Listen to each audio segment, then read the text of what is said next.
All right. Hello. I had a question really quick, but I totally forgot about the intro to Welcome to the 4-to-5. Sorry. There we go. Welcome, everybody. I know, but I was so excited to ask my question. You know what? Let's just skip the. I want to hear this Welcome. now. It better Sydney be has good. a question. It better now be that I good. think about it, I'm like, maybe I shouldn't have interrupted. But I just wanted to know how it felt for you all today outside. It felt pretty good for me. Oh, the So I wanna weather. know. Yes, the weather. Yeah, I'm a little picky. I thought it was Okay. a little bit more humid than yesterday, but not bad. Okay, we'll Yeah. take it. Chad? You? It was perfectly fine. Okay. I would like to get a little bit of rain here because Charlie, my tomato plant, I mean, he's like, are you going to, Yeah. he needs more than just what I can provide. You've been working away here in the studio. I have a little good news for you, though. I think it rained at your house Today? a couple hours ago. See? How about You that? didn't even When you're know busy it, working. really. Yeah. That's right. All right, Tim, you're going to talk about more. We'll inform you. Yeah, a couple of showers are out there right now. Good. All right. Well, slowly but surely, the power is coming back on in Guilford County. We've seen lots of utility trucks in the southern part of the county working to clear trees and repair power lines after that destructive storm on Tuesday. Yeah, right now under 400 customers still don't have electricity in the Pleasant Garden area, but a major improvement from yesterday. WFMY News 2's Giselle Thomas is there live as crews work to get the job done. Giselle. Now, Duke Energy says that some of the delays are due to the type of repairs that have to be made. For example, trees knocking down power lines and utility poles, and to actually repair them, they have to physically replace those utility poles. Now, today I went to Pleasant Garden where I met some people who were still without power. Now, the power outage even more challenging for one homeowner I talked to who was blind. He says he felt the 80 miles per hour winds as they damaged his home. He and his wife tell me it was the intensity of the storm that was shocking. We didn't expect the storm to do that much damage, and we didn't fill up the tubs and stuff to get water and flush toilets and all that, crazy stuff. And so we had to straighten that out and clean that up and stuff like that and straighten that situation out. But just my roof has a little leak, has a leak in the back, which comes through my bathroom. Now, the couple says they are staying positive and looking forward to getting the help they need. Now, Duke now says the energy should be restored by 7:45, but they said that could be if you don't have extraneous circumstances, if your meter box might be broken, or if you have physical damage to your home. Giselle Thomas, live in Pleasant Gardens, WFMY News 2. Thanks, Giselle. We're, of course, continuing to watch the weather over the next couple of days. And whenever we have bad storms, sometimes it can be a little unnerving when you see dark clouds again. I'm here to kind of calm you down. Any shower we find today, it's not severe. There won't be any problems with it, and there are only a couple of them in the first place. Right now, all of our weather cameras are showing a partly cloudy sky across the area. It's kind of hot out there. Temperatures in the mid to upper 80s. Very typical, let's say, for the month of August in our area. 84 Greensboro, 88 for Winston-Salem and Burlington. Asheboro, 78. That's a clue. You probably just had a little bit of rain down that way. The humidity is back. We told you it would be, and it really is back with a vengeance. Asheboro feels terrible right now. The dew point is up to 75 degrees. That soupiness is back in play. Let's show you the radar. Here are a couple of those showers I was mentioning. They're so small. There are not very many of them, but one of them did rush through the middle of Guilford County, going on the west side of Greensboro, really from I-40 up toward Battleground, and now well up to the north toward Rockingham County is where that shower has gone. Don't expect much more of this. Maybe just a stray shower through about 11 or 12 tonight. Then we have dry weather and a big weather change for tomorrow. 60s and muggy in the morning, 80s for the afternoon, but that humidity, it's going to drop back off. I'll tell you, it'll be very comfortable by the weekend. I think this could be the best weather Saturday of the summer. We'll have a high of 85 degrees with not even an ounce of humidity in the air. Tim, thank you. Let's get to your 4 to 5 roundup. Tonight, Guilford County commissioners will decide if In God We Trust will be added to county buildings. Commissioner James Upchurch is supporting the proposal because he says the saying resonates unity and it's our nation's motto, but everyone isn't on board. We'll let you know what they decide. You could save money on Carolina Classic Fair tickets by buying online in advance. The unlimited ride wristbands and tickets are on sale. If you buy now, you could save about $12. And there's a new social district coming to the Triad. That's right, the city of Burlington just announced it will begin operating one downtown. Starting September 22nd, people will be allowed to take alcoholic drinks from business to business within the social district. It will encompass the 7-block area right here on your screen. Soon the city will begin placing signs on the perimeter of the district. The hours will be noon to 10 p.m. on Fridays and Saturdays. Participating businesses will have a decal on their door. And Burlington now joins Greensboro, High Point, Lexington, Mount Airy, and Madison as Triad cities to add a social district. So welcome to the party, Burlington. Yeah, it's spreading like wildfire out You there. kind of sip and stroll your way through the Piedmont, right? I haven't heard of any problems with this. It's been in effect for a while in Greensboro. Doesn't seem like there are any issues. I haven't heard of any problems, but I also really haven't seen a lot of people take advantage of it. No, you're not going to confuse downtown Greensboro for New Orleans or anything like that right now. Right. This is like kind of the fear maybe some people have. It's not that. So Yeah. it seems like pretty calm. Yeah, cool to see that they're offering it though, but I know Burlington folks, if they do decide to take advantage of it, they're probably like, yay, I don't have to go all the way to Greensboro or to High Point to experience a social district, and I can just step right out into my back door and enjoy it there. So. I've done it a couple of times, and each time I almost kind of feel like I'm doing something illegal. It does feel strange, Yeah. right?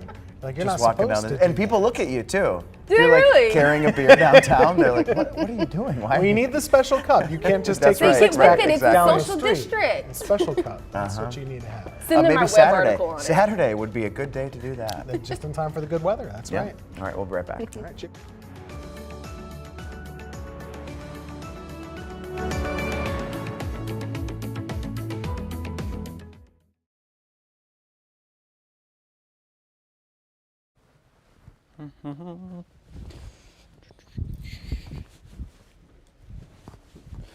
Hey, it's Mikey time. Oh, sorry about that. Putting my mic on as we speak, so ignore that feedback. Hey, it's Manning. 1, 2, 3, 4, 5.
All right, shark lovers, you want to get ready because Meg 2, The Trench with Jason Statham is his name, is in theaters right now. And if you love action movies and one of the ocean's deadliest predators, this might be right up your alley. WFMY News 2's Manny Franks gave us his review.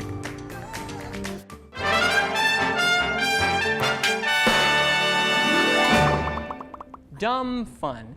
How many times have you heard that phrase used to describe a film that's less than exceptional, yet still provides surface level entertainment? Probably a lot, right?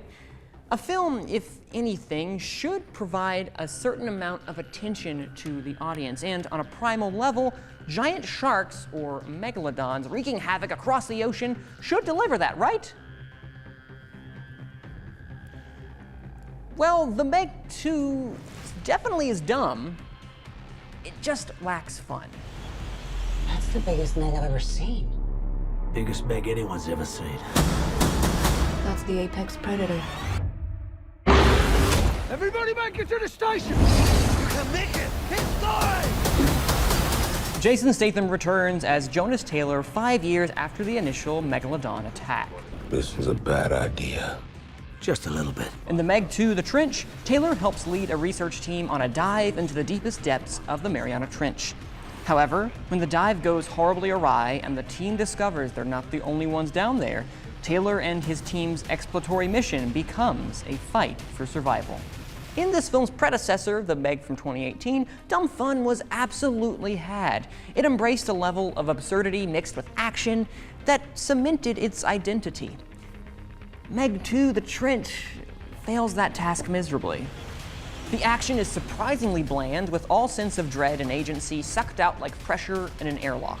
Unlike the previous film, the Megs are treated so haphazardly that by the time we get any over-the-top action with giant sharks going all out near the end, it's too little too late. Even the reliably charismatic Jason Statham is bogged by a script that chows down on any semblance of character work or a cohesive story for that matter. Each subsequent line feels like someone chopped up the most generic dialogue that barely passes any test of cohesion and spit it back out. It makes the cardinal sin of taking itself far too seriously for its own good, unlike similar films such as 1990's Tremors or 2013's Pacific Rim. Meg 2, The Trench is one of the worst films I've seen all year. Not even a mildly enjoyable third act can save a drowning film. I take no pleasure in ripping apart any movie, but I think we would all have best been served if this film had been left at the bottom of the ocean. I'm giving Meg 2, The Trench an infamous a movie to avoid. If you wish, you can watch it only in theaters. Not at the bottom of the ocean. It was a matter of time before we had another movie to avoid at this point. I've been too nice for far too long. Yeah. You gotta be honest. If you don't like it, you don't like it. I know, I just did not like it. And as I was saying, and I'll clarify, it's okay to have dumb fun when you're watching a movie. Like, there are times when it's just like the movie knows it's not smart, but it has fun. This one, I was not having fun. I was really bored, and you should not be bored in a giant shark movie. Right, absolutely. I like shark movies because I like adventure and action and all those things. But I gotta agree with you. I'm on the I don't know side. You know. I would recommend the first one if you haven't seen it, The Meg from 2018, as I was mentioning. It's a much better film than this sequel, so watch that one instead. I honestly have never even heard of The Meg, the 1 or the 2. Okay, I mean, it didn't make much money here. It made a lot of money in China. So they wanted to get that money, and they decided they knew they had a market, so they made a second one. And how dare you compare it to Tremors? I loved the Tremors Tremors movies from the 90s. Good. Tremors is a good version of how to do dumb fun, where it's like, it's silly, and they know they're silly. Kevin Bacon. It was scary, though. I was. Oh, yeah. How does it stack up against Sharknado? Well, that movie knows that movie knows it's what it is, and surprisingly, that's what makes it great. not a weather-accurate movie. No, is it not? There are not Sharknadoes in the world. Can it not suck? Isn't that surprising? Oh. Yeah. It is kind of Those movies are lying to us all the time. I cannot believe I just found out right here today on the 4 to 5. You just never know what you'll find here on the 4 to 5. You won't. We'll be right back.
All right, welcome back, everybody. We are back to that summer feel outside in your Triad weather today. A bit of stickiness, certainly some warmth. It's in the 80s right now, and there is humidity. And usually with humidity, we pop up a couple of scattered showers. That's what we've done this afternoon. Remember that front that brought us all of the really bad storms the other day? What happened is that it moved toward the coast, and now it's returned. It's started to actually back up and move into our area. The good news is that this time it will not bring any severe weather. You don't need to worry about that. But you can see the misery index here, right? This is the humidity level. At the beaches, they have a dew point close to 80 degrees in Myrtle Beach.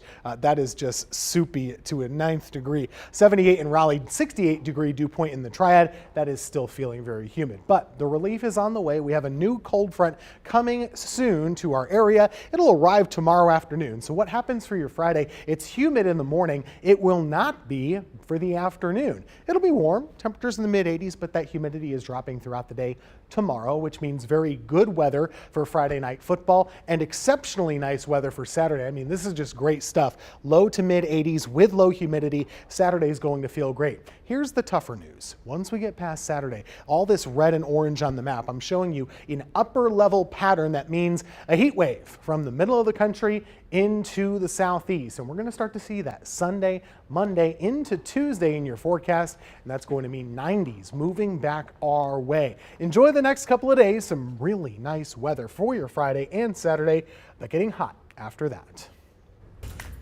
Are you looking for a new pet? Well, social media has introduced us to a wide world of hobbies, fads, and interests, but this one may take the cake, Chad. Look at this video. I would rather not. A woman in Germany has turned to TikTok to share her love of a unique pet. They're not cute or cuddly and have a face only a mother could love. But Chris Buckley wants snails to slime their way into your heart. The snail is good as a pet because it doesn't need so much attention. So you don't need to walk your snail, for example, or it's not loud, you know. The mother of two from Germany says her kids turned her into a snail-fluencer on TikTok and Instagram. She now welcomes nearly 200,000 followers to the slimy side of life. I think it was like the second video that got viral, what I posted, and it was with my snails. And then like the people begged me and and then I came into this whole snail game. Buckley raises around 5,000 snails of different species in a warehouse. Some, like the Acatina, are nearly 10 inches long and weigh 1.5 pounds. She sells her slugs with shells to folks looking for an easy pet. You have to decide what kind of snail you want at first. Then you're gonna buy an enclosure for the snail. You need soil, of course, stuff where they can hide in, bowl full of water, food, of course, and that's about it. Encouraging people to come out of their shells and join her, even if it's at a snail's pace. Oh my God. Come on, you're not going to get one. To eat, maybe. What?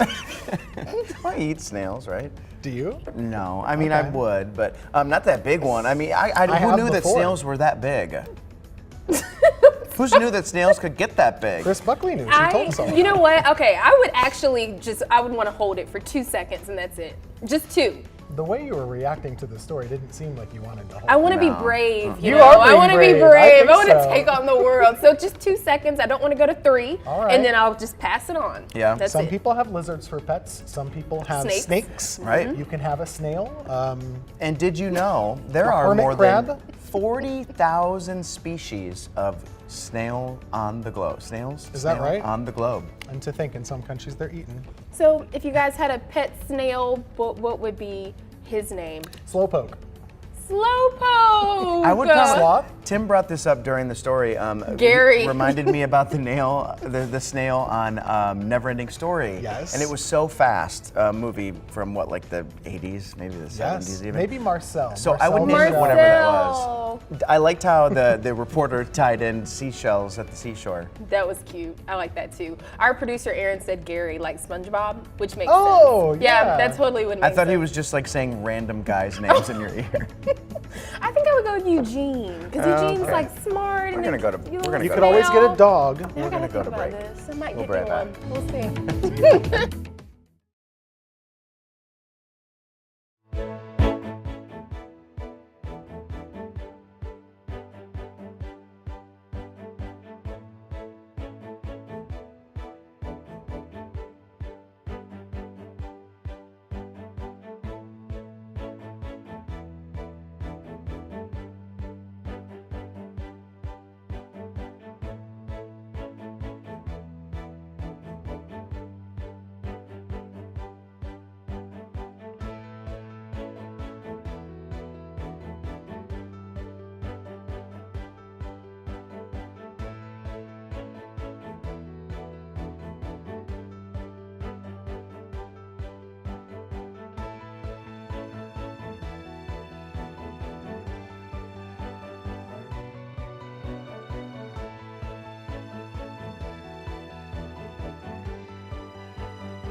Welcome back. Some of your favorite fast food spots are releasing new menus. Check this out. Chick-fil-A is adding a new sandwich and milkshake to its lineup. Their new honey pepper pimento chicken sandwich will feature a chicken fillet topped with pimento cheese and pickled jalapenos on a toasted bun with a sweet honey drizzle. Then the caramel crumble is in the new fall milkshake. It has butterscotch caramel flavors and blondie crumbles hand spun with the chain's ice cream dessert. Those items will hit the menu on August 28th.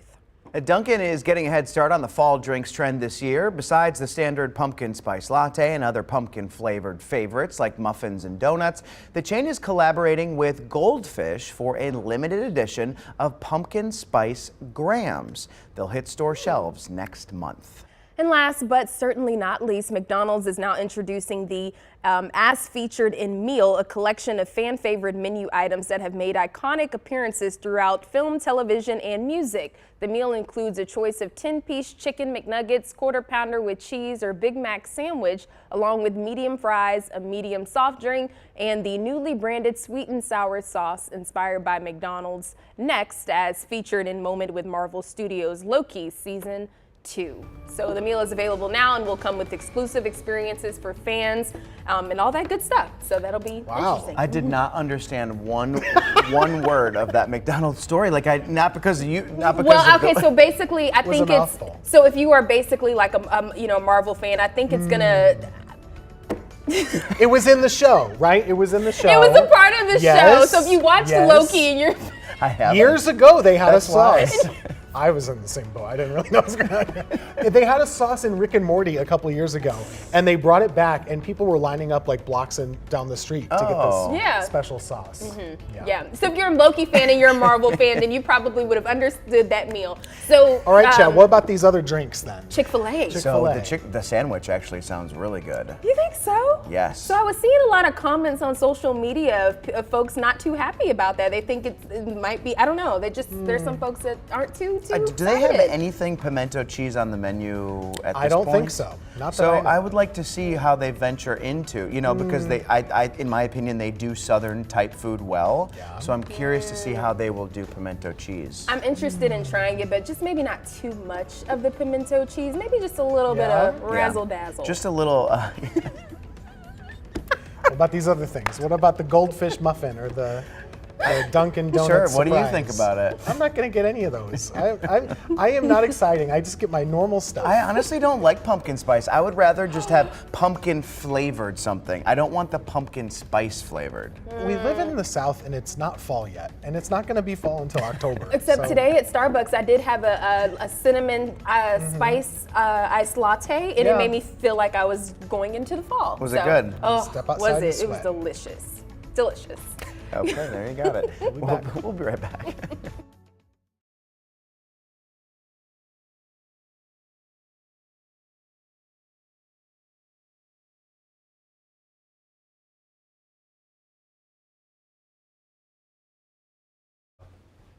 Six, 7, 8, 9, 10. Jalen, Mike, check in. It's me and Brad and Aaron. See what happens. Hey, I'm here. You couldn't hear me the whole time? I could hear me. Hi. Yep, I'm coming. Sorry, I had to send that last little bit. So actually, I'll just skip it. How about that? I'll skip my own package.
Hello, and welcome back to the 4 to 5. I wish I had a top hat to just kind of tip everybody on the hat.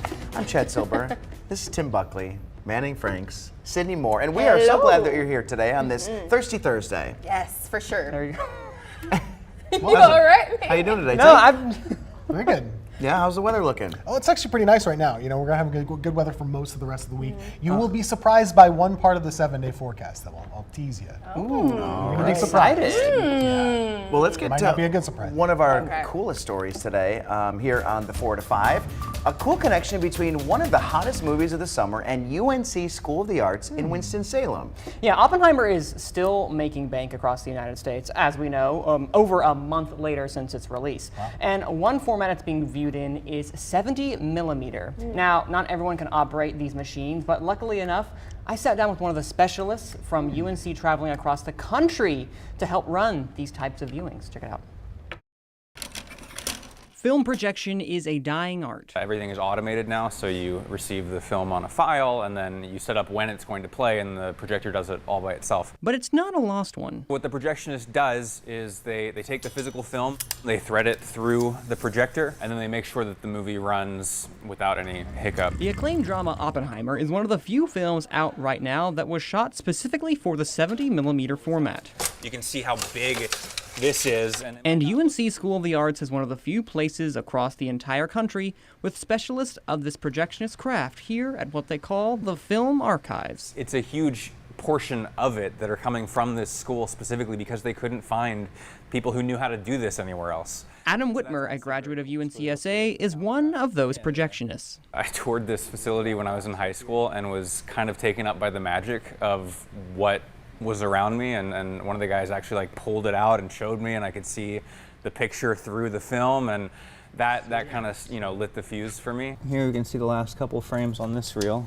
For 3 weeks, Whitmer operated a projector to play the 70 millimeter reel of Oppenheimer for audiences in St. Louis, Missouri. Every day I'd wake up and I'd go to my theater. I'd prepare the print to be screened for my first 10:30 show, and then would run it and then set up for the next one 40 minutes later and just do that until my projectionist partner came and relieved me. For a film fan like him, it's a dream. In North Carolina, in Winston-Salem at UNCSA, to be asked to take part of this big national, Oppenheimer is very much a part of the zeitgeist at the moment. You've got Barbie and Oppenheimer and all of the social media magic that has been surrounding that. But as a specialist in his line of work, Whitmer, along with the rest of the staff, takes pride in what they do. This used to be an industry of where it was a career. People were career projectionists, and that career doesn't exist anymore because of digital. So we're kind of the last bastion of that. It feels like we're the last craftsmen, so to speak, of this dying art. And so that in and of itself feels special. That is so cool. It is so cool. I didn't want to leave, in all honesty. I was over here just kind of like, especially I gotta get back. With you loving movies, I'm like, is this your version of Disney World or something fun? Just being able to see all of those reels and experience that. That is an apt comparison, because I was over there and I kept looking around. I'm like, oh, I know that movie. Oh, I know that movie. Like, they had it from like Pineapple Express with James Franco and all the way to Lawrence of Arabia. Like, Nice. they think they only had like one of the reels or something, because they have like 6 to 8 reels for one movie. So they have to change it out repeatedly. It was just kind of beautiful to witness. Does it look better? Like when they make this Oppenheimer and you want to go see it on 7, is it better quality? It's funnily enough, I have never seen 70 millimeter personally, because it's hard to find it in North Carolina. We don't really have that. They can play it there at UNC School of the Arts, but there's nothing playing Oppenheimer 70 millimeter. But it's supposed to be a nice crisper resolution. Like, you could keep going, zooming into the image, and you would never get a single pixel, because there are no pixels. It's just grain. So you keep going, and nothing will be blurry. Nothing will be blurry. The colors will pop. Nice. It's supposed to be better, although I haven't seen it yet. So. Do you know, are there any theaters in our area that would even play 70 millimeter? Other than the theaters that they have at the UNC School of the Arts, I know there are some in Raleigh, but over where we are, I'm not positive. There was a great analogy that he used over there, great guy, where it was 70 millimeter is like with digital, it's like they're both fast food, but 70 millimeter is like fast food made by an expert chef. So they're both fast food, but one's just a little bit better, and you'll notice a slight difference. I like the sound too. Yes, that sounds great. Gnats galore. All right, we got to talk about some weather, Tim. Yeah, thanks, Manny. We're going to talk a little bit about your more humidity. Yes, a little more humid out there today compared to yesterday. Not too bad, though. We still have scattered clouds across the area. There were a few showers that have been kind of dancing across the area the last little bit. Right now, it's a little calmer. Temperatures do depend on where you are. If you're in the foothills, it's in the low 80s, mid 70s right now along the Blue Ridge Parkway in the high country, upper 80s in Burlington, and 90 on the board for Siler City. This is the damage though. Look at this. That's your humidity. We always talk about the dew point. When it's above 65, it's feeling kind of sticky. When it's above 70, you feel like you're in Florida. And we do have some of that right now creeping back into our area. That's a big change from yesterday. Current radar, not very many showers have popped up, although there was about a 20-minute downpour in parts of Guilford County and Greensboro a little bit ago. Bottom line, hardly any of you are going to see any rain for today. It's just a low chance. It does appear like there's one shower near Kernersville right now. Not a big deal though. Just be prepared for that. The rest of tonight really winding down any shower chance, and I don't have a chance of rain for the entire 7-day forecast after this. Tomorrow, really great weather, honestly. It'll be muggy in the morning, but by the afternoon, the humidity will start to drop. And you see what we have there? Look at that. That's your Friday football logo, Friday football fever, that is. We have great weather for your first week of games, and looking ahead into the 7-day forecast, this is the surprise. You think we're done with the heat? No, we're not. Mid-90s coming back Monday into Tuesday next week. We'll have another heat wave around here, and we will stay dry through next Thursday. As you know by now, you have picked our Week 1 Friday Football Fever game of the week, and it's Grimsley at Mount Tabor. Yeah, it was a close vote, but there can only be one winner. WFMY News 2's Jalen Gilkey caught up with both of the teams as they prepare to kick off the season. Yeah, guys, we're just one more day away from the return of Friday Football Fever, and today I spoke to head coaches on each side as we prepare for Grimsley versus Mount Tabor. And we start with the home team for tomorrow's contest, the Spartans from Mount Tabor, led into battle by head coach Tyshawn Brown. The Spartans are ready to show the entire state of North Carolina that they belong at the 4A level. They know how important this game is. They know that the crowd is going to be here. It's going to be packed. So they've been laser focused this week. And, you know, once you see your kids, you know, locked in, that's what they like to say. Once you see them locked in, you know special things about to happen. I'm thrilled about it, man. The kids are pumped up. I seen a different type of excitement yesterday. I imagine the day when they come in, they're going to be fired up, ready to go. It's a big-time game, and that's why kids come to Mount Tabor to play in big-time games. And on the other side of the ball, the Grimsley Whirlies are looking to make their return to the 4A state title game where their season ended in 2022. But first, they have to handle Friday night's big test. Going to their place, week 1, you know, you're not going to be able to kind of limp your way into it. You better be ready to go. So anything that, you know, we're kind of have a weakness in, they're going to expose it, and we'll find out early. And that's going to make us better moving into conference play in week 5. So we like to be challenged early on. We're excited to get into game week. Got a huge test. Mount Tabor, really good football team, well coached. Our guys have worked hard this summer, and we learned some things from the scrimmages that we had. So we're looking forward to tomorrow night. So guys, the countdown to Friday has officially begun, and I can't wait for kickoff of the 2023 season. And I hope you're ready, because I know I am. Mm-hmm. You mentioned yesterday that this is your favorite game of the week. Absolutely. This game tomorrow. Yeah. Why is that? Well, because we got Division I talent on both sides of the ball for both teams. We got guys that really love the game of football. And for it to be week 1, we couldn't ask for a better matchup of talent, possibly the biggest game and most anticipated game in the entire state. So we'll see how it goes. A lot of fans going to be expected to be in the stands. It's going to be packed out, ready to go. So if you're going to make your way out to Mount Tabor, I suggest you get there kind of early. It always sneaks up on me. I feel like every year I'm just going through the motions this summer, and then you say it's Friday football time. Like, let's go. We're ready. As soon as the teachers get back in the building for school, football is right on the way. Ready to go. All right, from high school football to the college level, check out the upgrades at the McCreary Football Complex at Wake Forest. The school unveiled and dedicated the new football complex today. The $38 million facility replaces the original one built in 1988. It has an upgraded football field house, sports performance center, locker space for 130 student athletes, and a player lounge.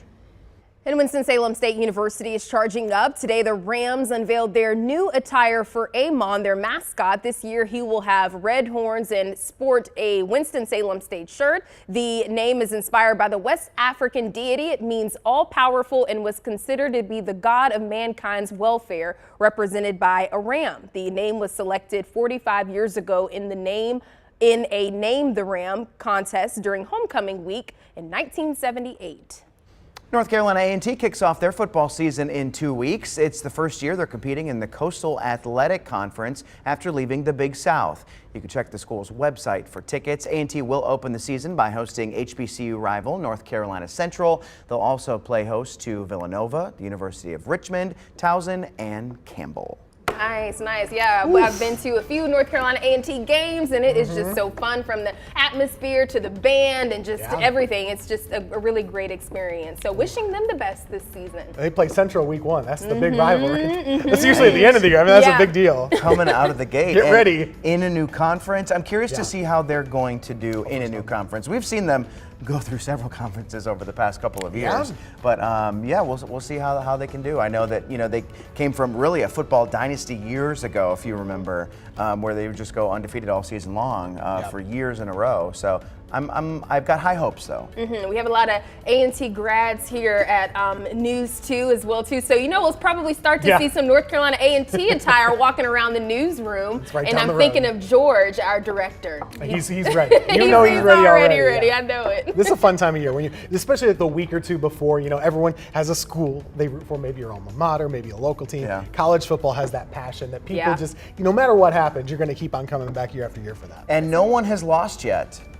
Everyone has hope right now. They're all undefeated. Yes. That's right. Well, sticking with sports, we have a Panthers programming note. Since we are the official home of the Carolina Panthers, we are airing the Panthers preseason game on tomorrow. So coverage starts at 7 p.m. and it'll impact some shows. Wheel of Fortune and Jeopardy will air back-to-back starting at 10 p.m., followed by WFMY News 2 at 11. Then Fire Country and Blue Bloods will air overnight starting at 1:30 a.m. We'll be right back.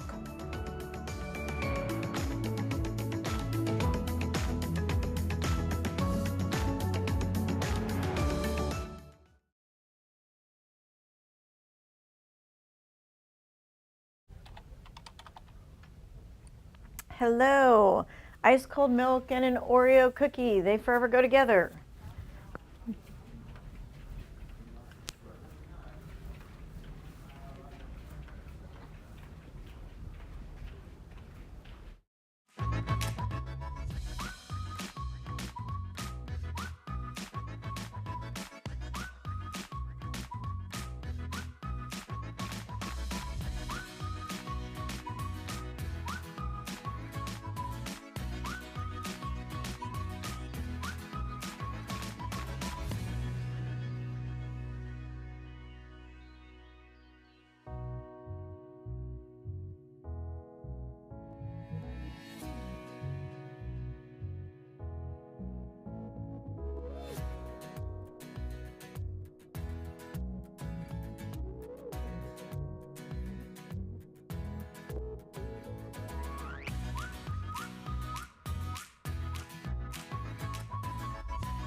All right, let's get to your 4 to 5 roundup now. Have you noticed gas prices slowly going up?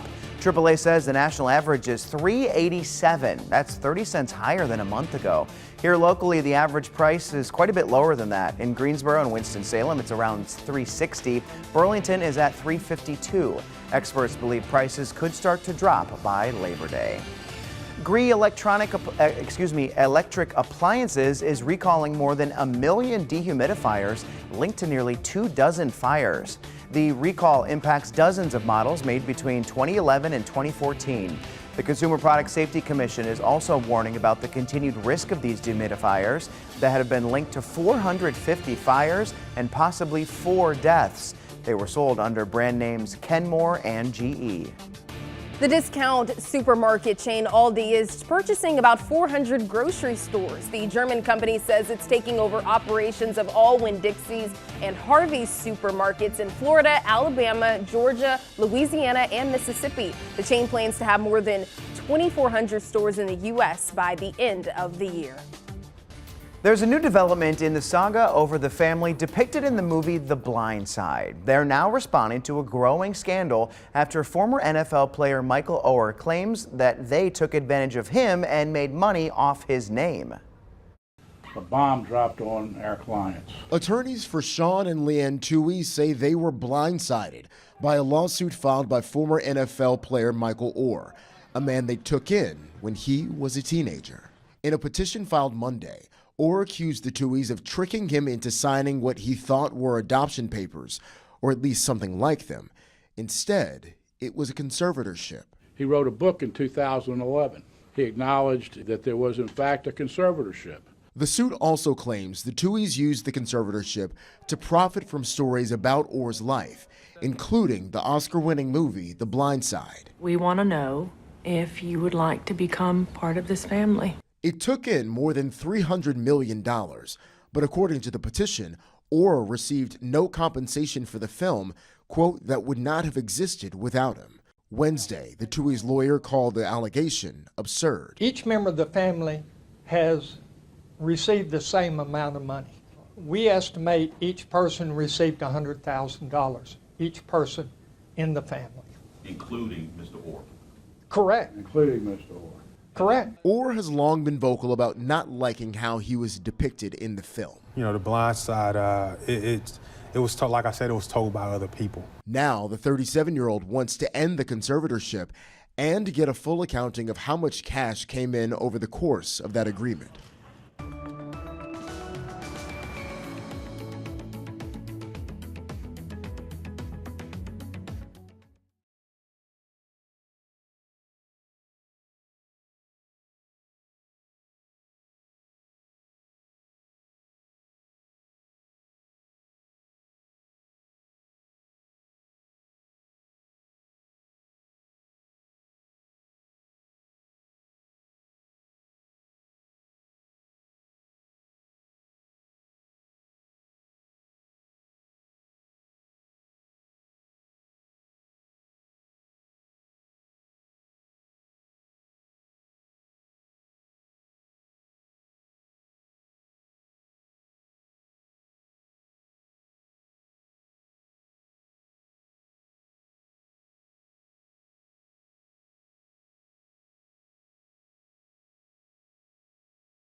All right, so we have 5 and 7, correct? One is going to be X2, and the other one is going to be X3, right?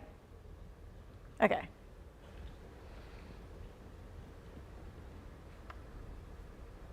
Other side.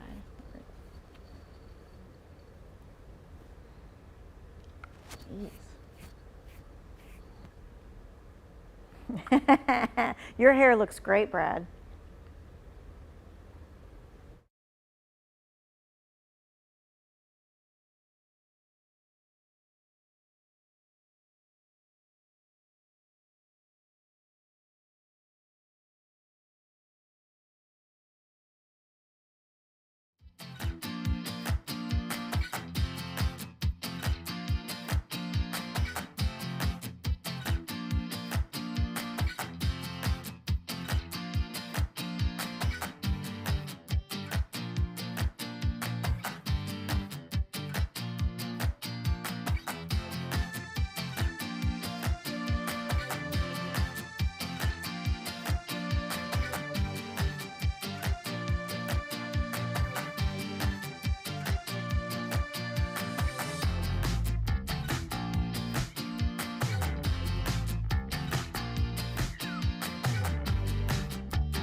It is National Thrift Shop Day, so I asked on social media, what do you go to thrift shops for? So here are the selections that I put out there. So I ask you the very same question. So here are the answers that I gave you to choose from. Everything, like all the time.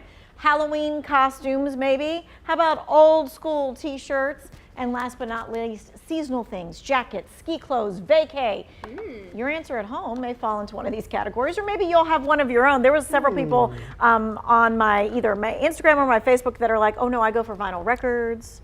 Really? Which I did not have on my list, you know, or I go for vintage Pyrex dishes that my mom or grandmother used to make, that kind of thing. Yeah, I've gone for like sweatshirts too, and Halloween costumes. I think of that as well too, because you can be creative and put some things together. Right. Those Christmas sweater parties. Yes. Yeah. Because you don't want to spend a lot of money. No, you don't. You don't. I So, know. I mean, I have friends that go, and this is like their weekly entertainment, is to go to thrift stores and just find like deals and stuff like that. They're serious about it. They do it weekly. Now, I usually go like when I have something in mind, like an old camera for house decor, components of the Halloween costume, the, you know, Christmas sweater thing, that kind of jazz. So what you're saying is, you know, if you go in there, you might find stuff that you didn't even realize that you needed. Like Target. So I was literally just about to say Target. Just like Target. Okay. A website named Lawn Love, which I don't know why they were the ones ranking the best cities of thrift stores, called Lawn Love, but they did. So let's take a look at what they said.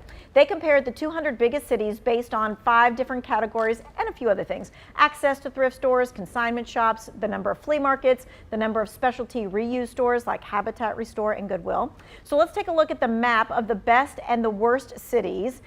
No surprise here, New York and LA are topping the list of like the best cities. I mean, you would imagine that, right? Big cities to do that. On the worst list, though, I don't know if you can read it, but it jumped out to me.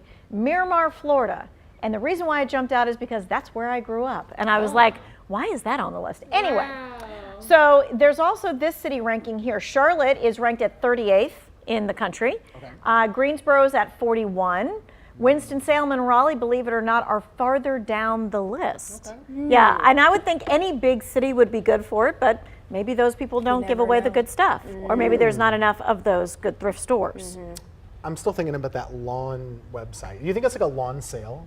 Like a garage sale or a lawn sale? That's what I No, because they ask for how to get lawn service to your house. Okay. So I don't know what their angle is, but anyway. So Ben Briscoe is a finder of all cool things. He is good at this. And I am always amazed. He goes to Habitat Restore, and the stuff he comes back with, I'm like, how did Blows you your find mind. that? Wow. Some people have a knack for this. It's like I think shopping is a think so, too. talent. Yes. Or a skill. Yes. Maybe you can learn the skill, but someone like Ben or yourself. And making sure you create the time to make sure that you're looking around Right. and all that good stuff. Right. And don't rush yourself. You can't be in a hurry. No. Right? It's like TJ Maxx too, right? You can't be in a hurry, but if you see it, you better put your hands on it and take it to the register because it will not be there. That's right. All right, the other thing too, if your kid wears smod to school, you know, the khaki pants, the blue shirt, you got to look, everybody has to look the same.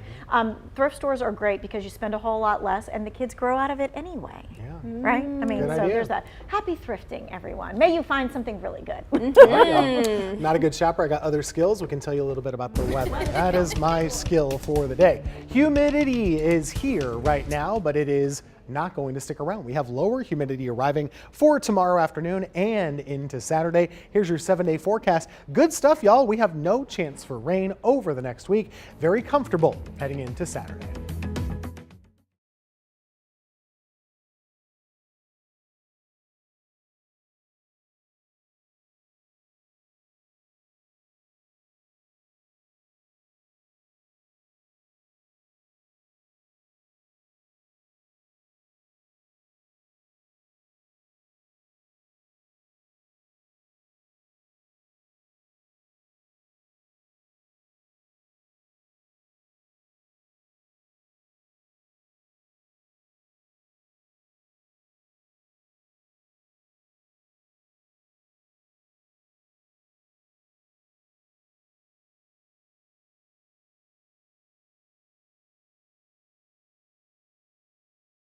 Inspiring.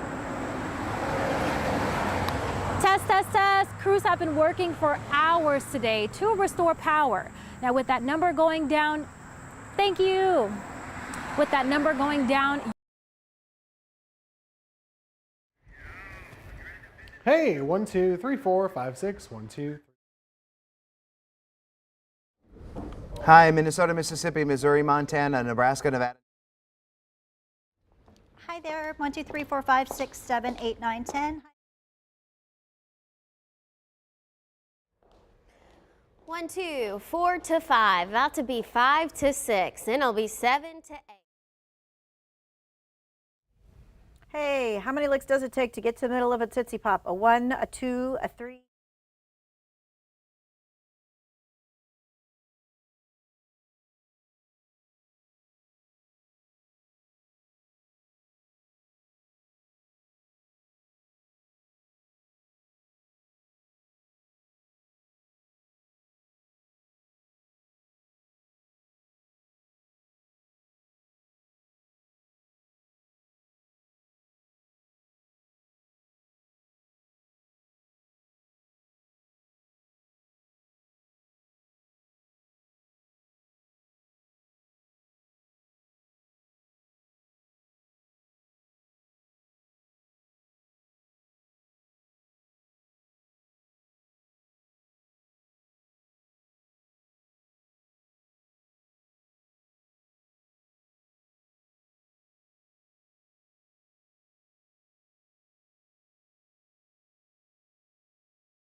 I saw a commercial the other day that had me rolling my eyes. It was one of those commercials for a prescription drug that starts out explaining what it's used for, then lists all sorts of possible side effects. At one point, the announcer said, "Do not take this medication if you're allergic to it." Seriously? You think we need a reminder to not take something if we're allergic to it? As some people are so lawsuit happy these days, it's not a surprise you have to spell everything out, even if it's painfully obvious. Like that person who sued McDonald's over the hot coffee, and now their coffee cups warn about the potential for hot coffee. Or how about the most recent one? Someone suing the maker of Texas Pete because it's made here in North Carolina and not Texas. The law firm that's representing this guy is known to take up these types of lawsuits. They've sued a pasta maker, claiming it tricked customers into thinking its products were made in Italy. They've targeted Snapple for adding coloring to its all-natural drinks. They've even filed a lawsuit against Whole Foods for macaroni packaging, making buyers think they're getting more noodles than they actually are. You hear these things, and it's no wonder companies need to warn against taking their products if you're allergic to them. I miss the days when common sense was the norm. I hate to say it, but those days are long gone. That's just my 2 cents. And your 4 to 5. WFMY News 2 at 5 starts right now.